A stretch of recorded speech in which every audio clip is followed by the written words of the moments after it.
From the Windows, Doors, and More Studios, your one-stop shop for all your kitchen and bath needs. The Pat Miller Program. Whoa, 92.3 FM and 1190 AM. Depend on it. And as we continue through this Saturday, welcome to the second hour.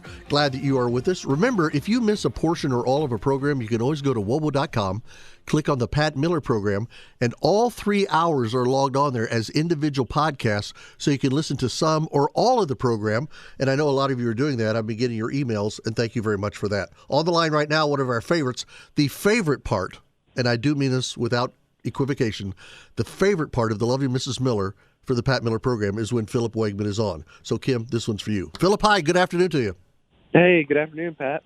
So now this week you left D.C. for a while. I mean, you're our inside guy there, but you actually took off and you spent a little bit of time down in the Lone Star State. That's right. And it was fortuitous. I was speaking on a panel at an event down there in Texas, but the timing couldn't have been better because President Biden was actually in Texas at the same time. He was in Dallas first, then he traveled to Houston.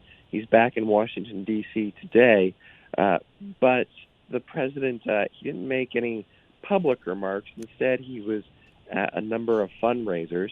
It was still significant, though, because Texas and Washington, D.C. are in the middle of a standoff, as they have been for some time, over the situation on the southern border. The federal government does not want Texas taking a more active role, and Texas very much wants the federal government to start being much more aggressive with this surge of migrants. Isn't all that Texas is trying to do?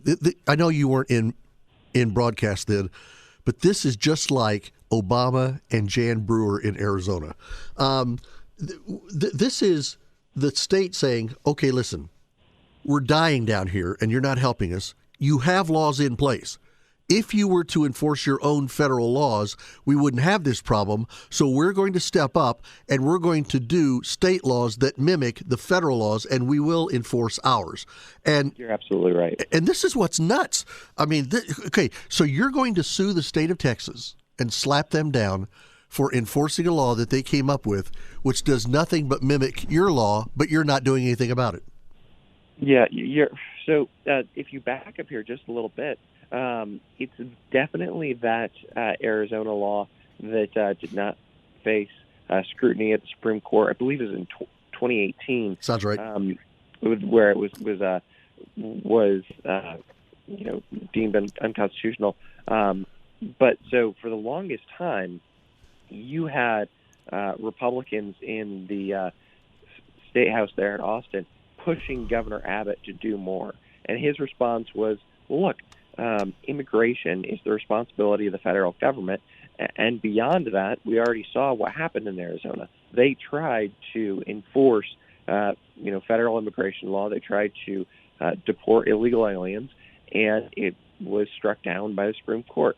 This time, however, they saw that they had, more conservatives on the court there. They thought, let's give this a try. They passed Senate Bill 4, and the Supreme Court earlier this week did not deem that the question was settled.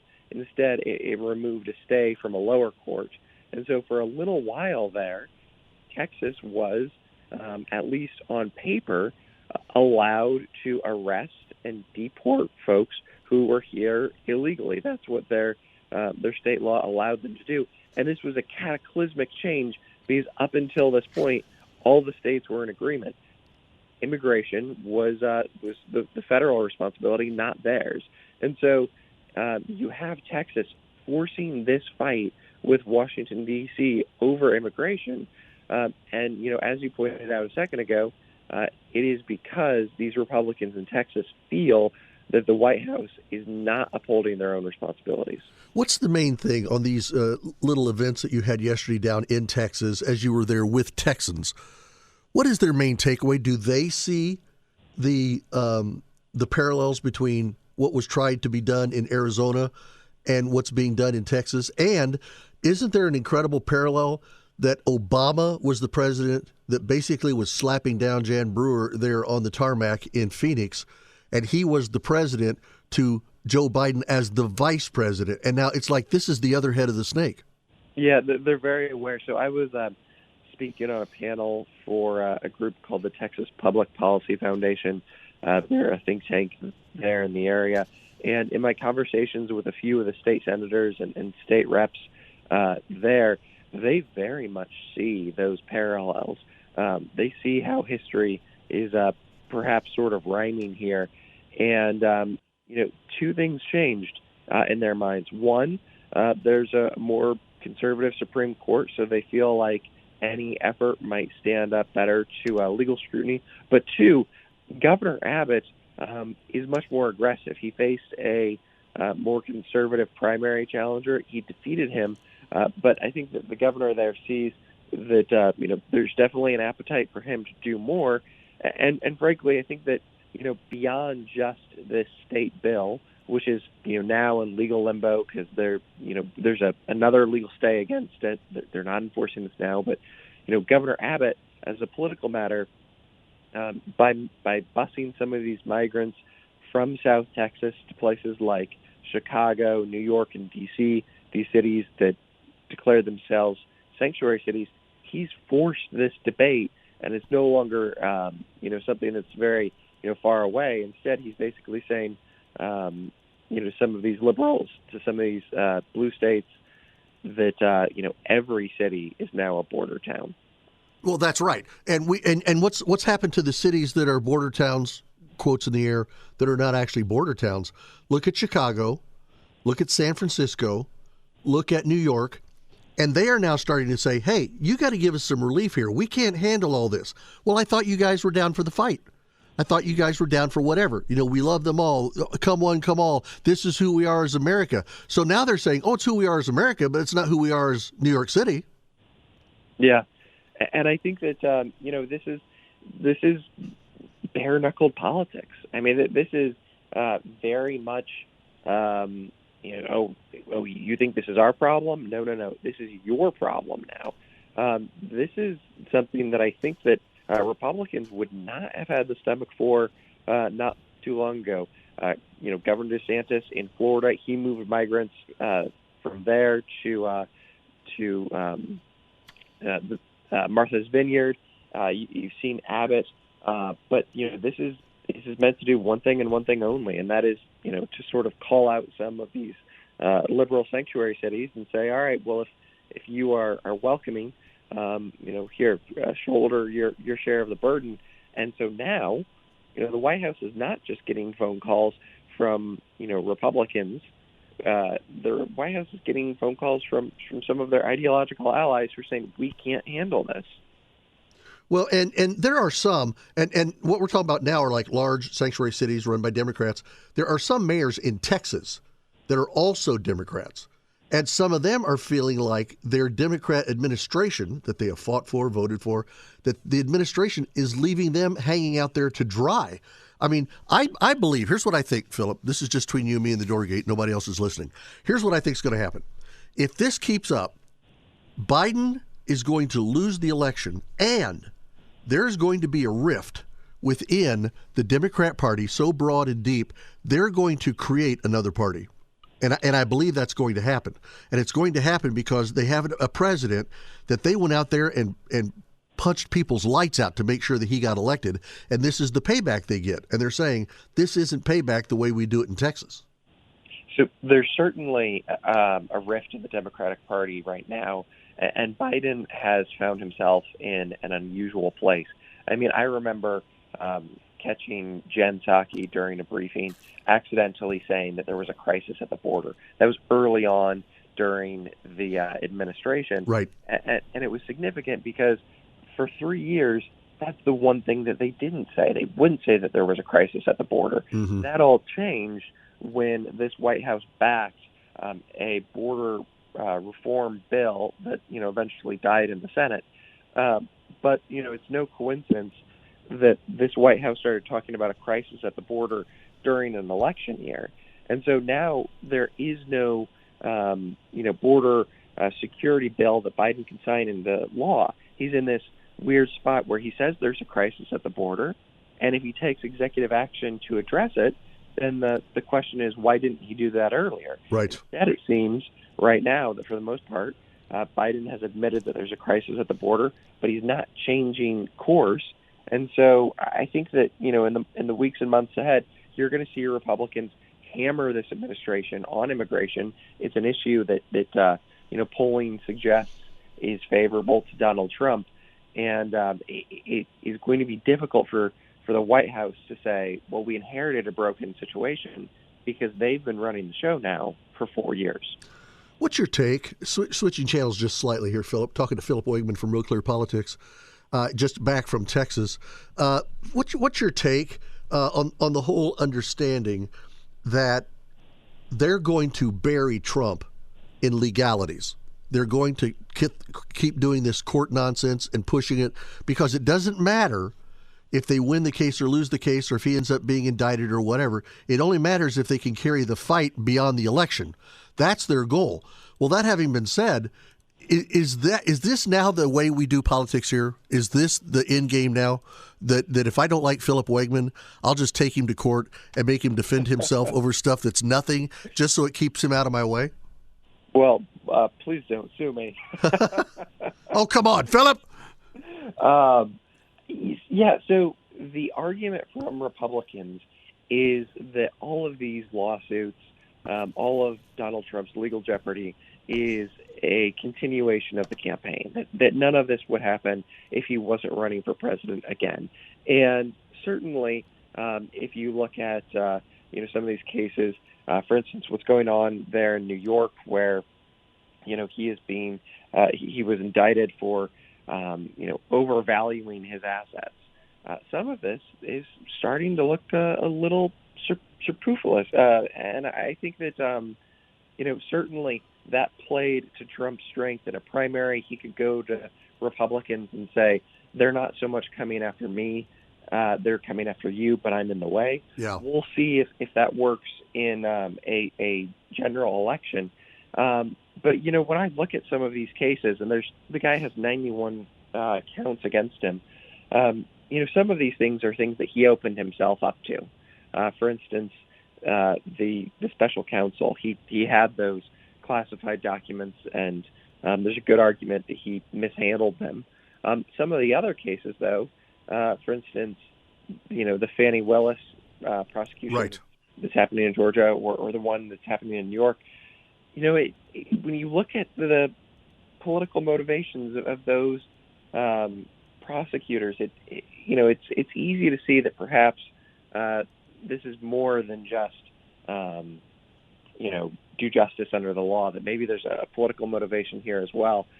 And I think that that could trigger we've already seen it trigger a massive reaction on the right. Republicans, they've rallied to Trump. We'll see if independents experience a similar phenomenon. Well, it'll be interesting to see how this plays out. Here's the one thing I would genuinely like for myself, for Donald Trump to do, and that is to continue to run the campaign and to talk about what he's going to do, and to find some way on the campaign trail to make this all slightly less personal. I really wish that I could see him more as a president, as opposed to a guy who's just trying to endure what's going on in the courts. We all know it's happening. I don't need him to tell me it's happening. We see that it's happening. But I actually want to hear something a little more than him, because if every case gets dismissed tomorrow, I'd like to think that Trump could come out to the platform and say, okay, that's all over. Now here's what we're going to do. And he'd have his platform all laid out, and I'm not sure we're there. Yeah, and it was very interesting. Senator Lindsey Graham, I talked with him before the midterms. I know he's not the favorite of the Trump base, but he is someone who has massive influence with the former president. And he said, look, if this is a election that's a referendum on Biden's failures, he wins.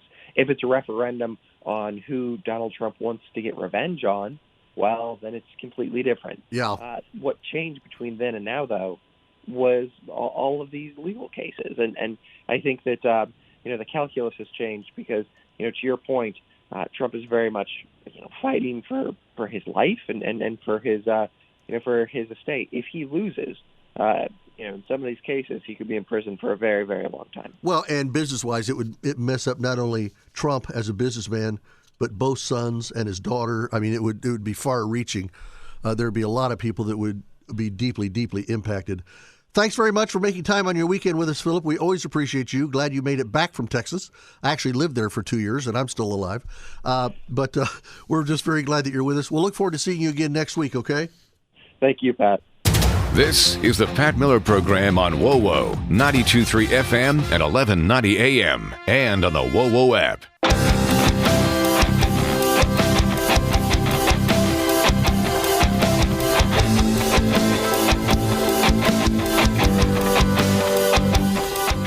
Hey, welcome back. Our thanks again for Philip Wegman for being with us, as he is every week from inside the Beltway. He is, of course, the White House correspondent for Real Clear Politics, and as always, he came in firing and hitting right on the beam today, and I appreciate it. Philip, thank you so very much.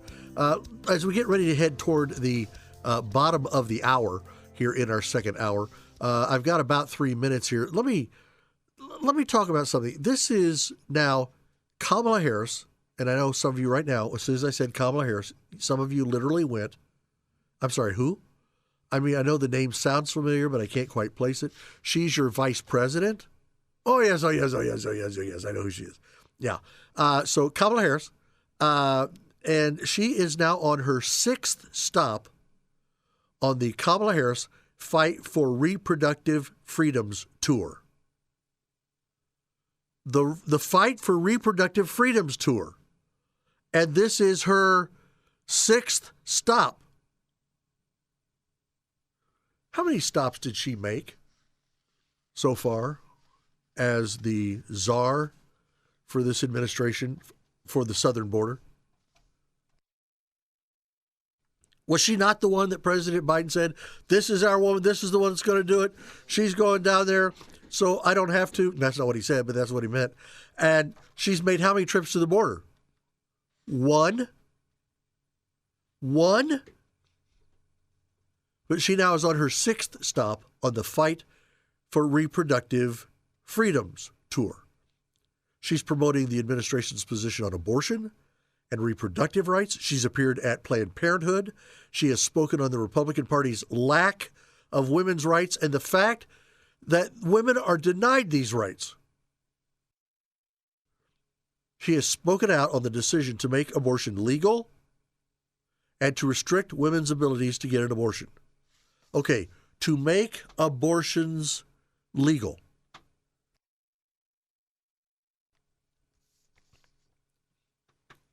I thought that the Supreme Court had spoken out and stepped up and said that abortion rights lie with the states and the people.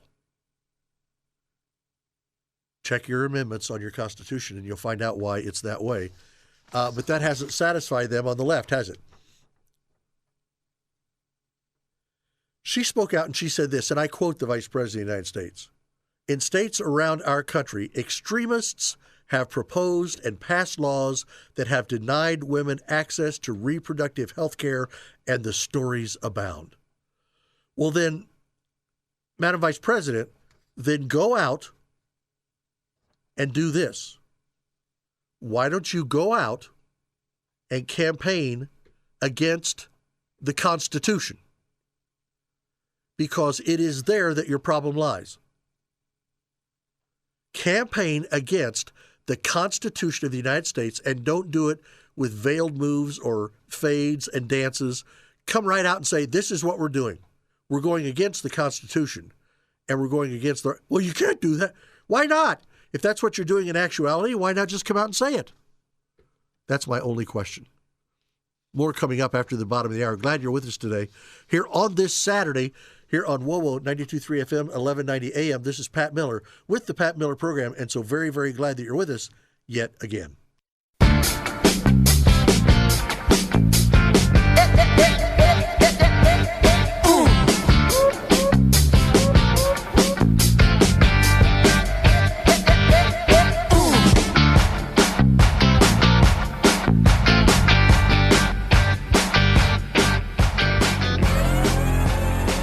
Welcome back. It is the Pat Miller Program. Glad you guys are with us on this Saturday. Very glad that you're with us. I hope you're enjoying your NCAA tournaments. Some of you are already weeping and crying. Some of you are exuberant with great joy. I'm an IU fan, so it doesn't much matter. So thought I'd maybe get a little bit of sympathy out of you, but probably not. Before we go on to our next segment, and it's going to be pretty interesting about this decency agenda that Democrats are pushing. But before I get there, let me talk to you about a thing that I did this week. I went out there to Condition Red Response. Condition Red Response, which is an indoor range rules and etiquette place, but it's also got outdoor range rules and etiquette. And it's got everything you need to know about every type of gun that you could own or purchase. They're there on Merchandise Drive, just southeast of Lima Road at I-69. That's where you find Condition Red Response. Now, in years past, I have advertised for two other gun shops, firing ranges, on and on and on. Let me just tell you this right now, from me to you. This is a totally different experience. These people know what they're doing, absolutely know what they're doing. Whether you're talking to Shell, Susan, Chris, James, or Nick, they know their stuff. You can find out more from them if you want to write them at conditionredresponse.com. That's conditionredresponse.com, and you can find out about all the classes they have available, all the things that you can bring or not bring to any class that you want to take. If you just want to come and get some time on the range, whatever it is you want to do, these people are amazing. The class I was in, I was probably the oldest one in the class, but then we also had some doctors. We had some nurses from a local hospital there. We had teenagers that were there and a couple of individuals that were there. It was amazing. And everything... You know it's a great class with, by the end of the class, everybody's sitting there nodding and going, okay, I get it, I get it, I get it. One thing that you want to make sure that you're safe in is gun protection. One thing you don't want to mess up are your rights with gun protection. Well, you can make sure you take care of it right here and when you go see them. So please make sure you do that. Just find your way to this great group, Condition Red Response. That's conditionredresponse.com. So the Democrats...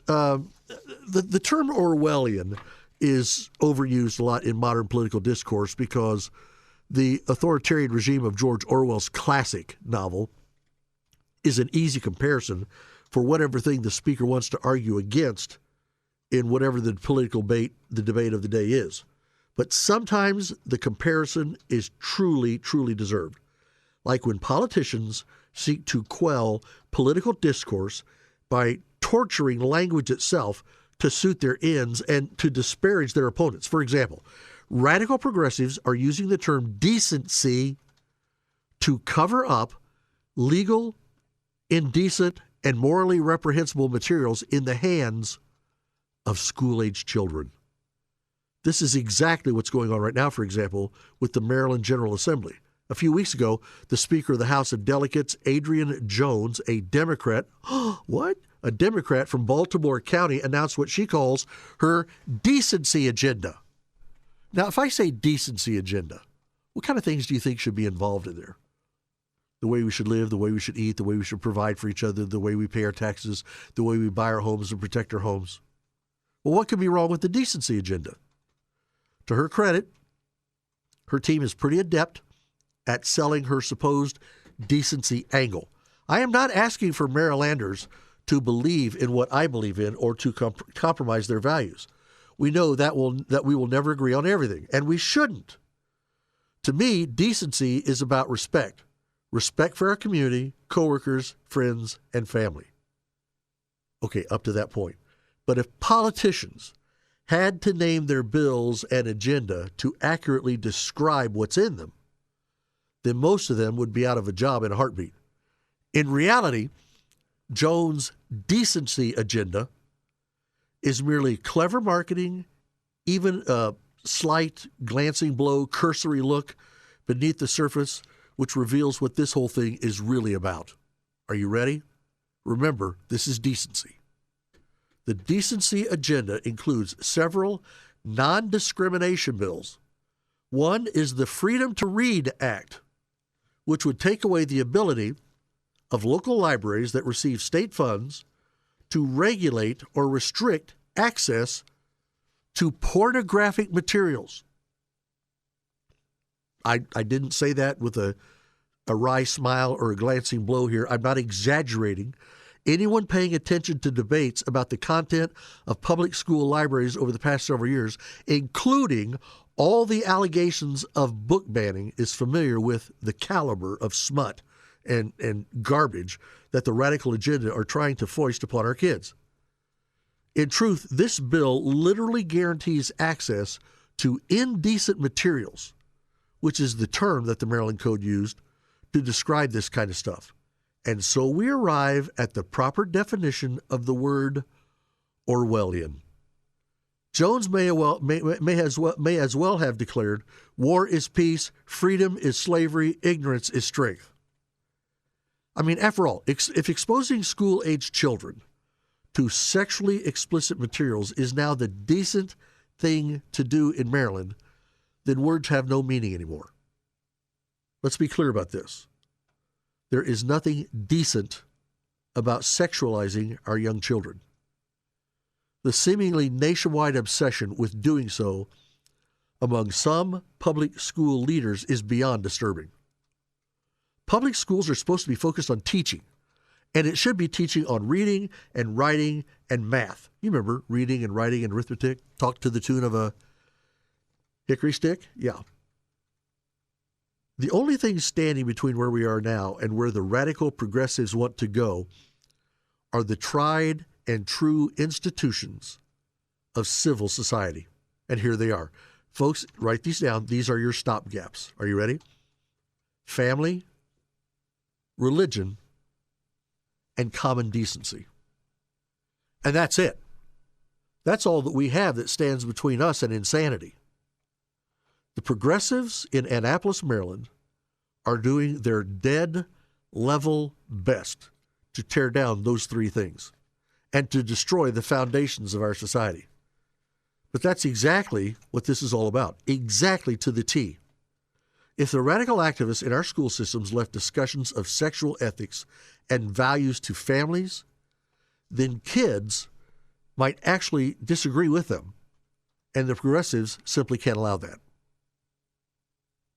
So what are people of faith and those with traditional values? Because let's just be honest here. Sometimes some people have traditional values without having their moorings in a religious faith. It is possible. It has been done. I think it's much easier when you do it walking hand in hand with the Lord and with your line item of faith in your life. But if you want to do it without it, that is possible. But if you have anything that looks like family or religion or common decency, they want to tear that down. Why do they want to tear it down? Because they don't want kids disagreeing with them. Progressives cannot allow it, will not allow it.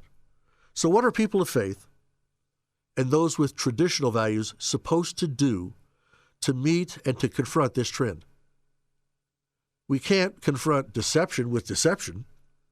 We're going to have to root ourselves in the truth and fight with everything that we have in order to do it. These attacks are on our beliefs, ours, and that of our children. So we'd better get with it, because we're not going to be able to keep this up much longer.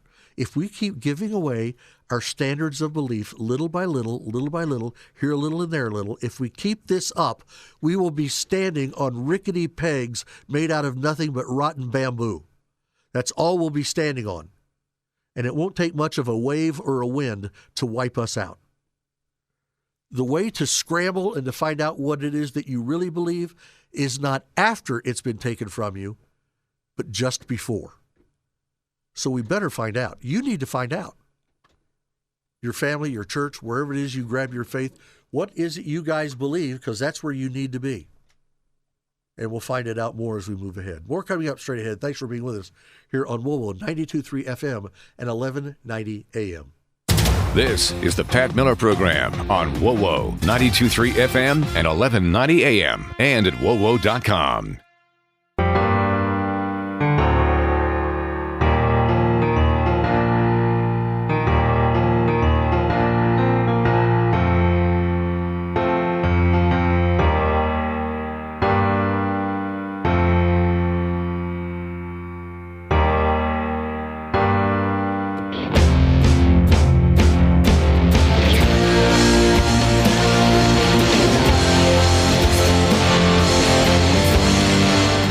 we've started this conversation in this hour on this push by the Democrats for the decency agenda.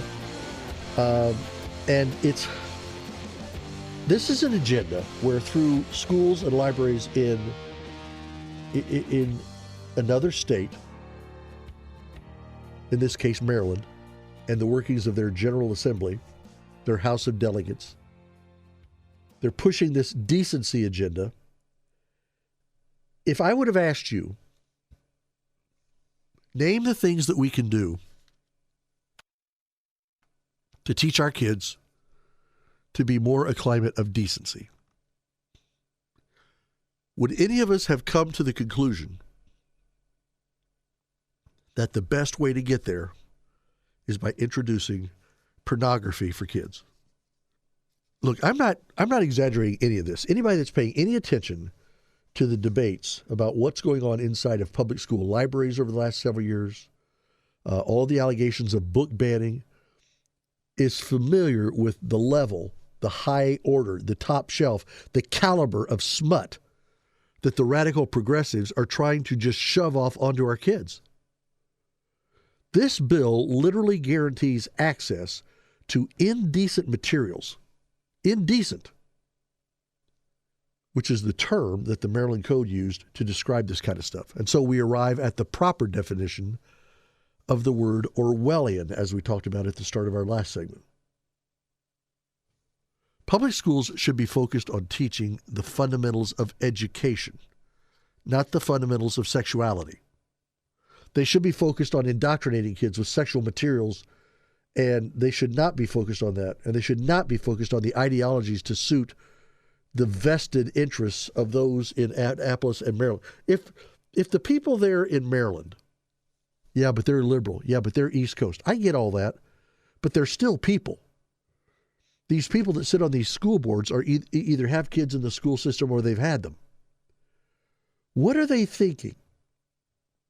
That increasing sexual materials and ideologies to the very young, and sometimes in a way that's very indecent,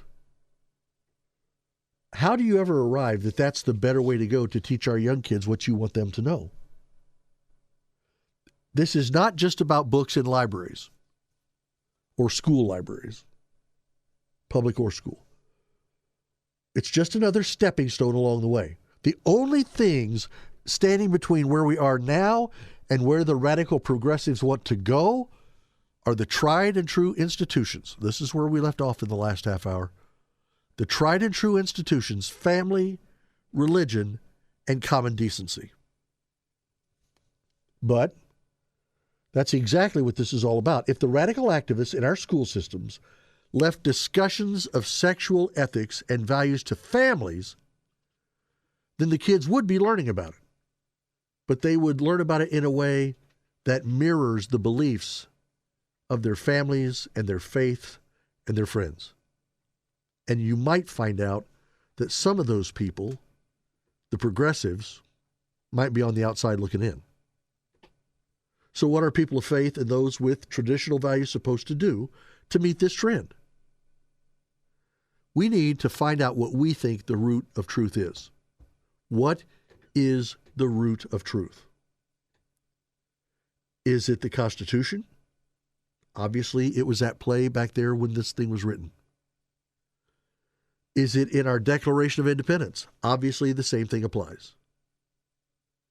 Is it in our scriptures as we know them to be? For me, I would say, absolutely. And this is where we break down just a little. Now, this is not an ad for my church. This is as much an ad for your church or your faith or wherever it is you go to find out what you need to know about what it is that you believe. You have to find the place, whether it's a building or an organization or a club or a church or a philosophy, that links with what you believe about the foundations of freedom as it speaks to your children, and you need to find that spot and then just start drilling down. That's what you need to do. That's where you have to get. Look, above all, we got to remain steadfast in our beliefs. We have to courageously stand for true decency, our children, our families, and our future depends on it. And I mean, it literally depends on it. Jim Banks, 3rd District Congressman from here in Indiana, is going to be with us here in segment 3, the 2 o'clock hour of the program today, coming up straight ahead. And it'll be interesting what some of his thoughts are on this. And we will talk to him and see what it is he thinks. Bernie Sanders, stepping up to the plate, is trying to get us all to get on the new Bernie Sanders plan, which is nothing but the old Bernie Sanders plan. What's he doing? He's proposing a 32-hour work week. Okay, he wants a 32-hour work week. And I know what you're doing. You're going, well, that sounds okay to me. And some of you are saying, yeah, but I need 40 hours of pay. There's no way I could just make pay of 32 hours and make that work. Well, Sanders is on your side. He wants a 32-hour work week instead of the standard 40-hour work week, and the bill would establish a 4-day work week that would not result in a loss of pay for workers. We're going to pay you 40 hours to do 32. The bill is called the 32-Hour Work Week Act, and it would reduce the standard work week from 40 hours to 32 hours over the next 4 years by lowering the threshold for overtime pay for non-exempt employees. If it passes, this legislation will require overtime pay at time and a half for work days longer than 8 hours. It would also require overtime pay to be double a worker's regular pay for work days that are longer than 12 hours. The language in this legislation includes provisions that would protect workers' pay and benefits to ensure that the shorter work week doesn't result in a reduction of income. I don't want to keep working for you at these stupid hours, but I want to keep you paying me as if I'm working these stupid hours. I mean, that's basically what it comes out to be. Sanders released a fact sheet that showed how several other European countries, and I'm tired of this, just because something happens in Europe doesn't mean it should happen here. Some things in Europe are flat out dumb. But they've already implemented a shorter work week, and they've begun reaping benefits from the change. France, for example, has a 35-hour work week, but there is some talk of changing it to 32 hours. Well, if France is doing it, then by golly, let's do it. Denmark and Norway both have 37-hour work weeks. A nonprofit group called 4-Day Week Global supports Sanders' legislation. You know why? Those are early liberal votes and support just dangling from the vine, just waiting to be had. That's what that is. This is an easy way to go if you don't have to show how you're going to pay for it, if you don't have to show that it's not going to cost businesses something, if you don't have to show that it will implement a more difficult time for our small businesses. If you could do all that, this is a pumpkin patch. I mean, this is nothing. This is a bit. The problem is you can't do it. You just can't do it. Let me take a minute before we go to our break here at the top of the hour. Remember, just after Jim Banks will be with us, let me talk again about Conditioned Red Response. Conditioned Red Response. This is a fabulous group of people that know everything that there is to know about guns, whether they're guns, handguns, long-arm guns, shotgun, whatever kind of gun it is that you want, okay? These are the people that know their stuff. The certifications that they have, I saw their list of certifications when I was with them earlier this week. It's kind of amazing, the stuff that they have available to them and their professionalism in how they teach and how they show. Now, you don't have to go there for classes, but if you want more comfort with your gun and with the whole idea of carrying a gun and how to carry it, this is a place you need to go. You need to go see them at ConditionedRedResponse.com. That's ConditionedRedResponse.com, or just go in there and see if they can get you the best price on your next firearm. Odds are they really, truly can. I highly recommend them. Go there. I'm going there to ConditionedRedResponse.com.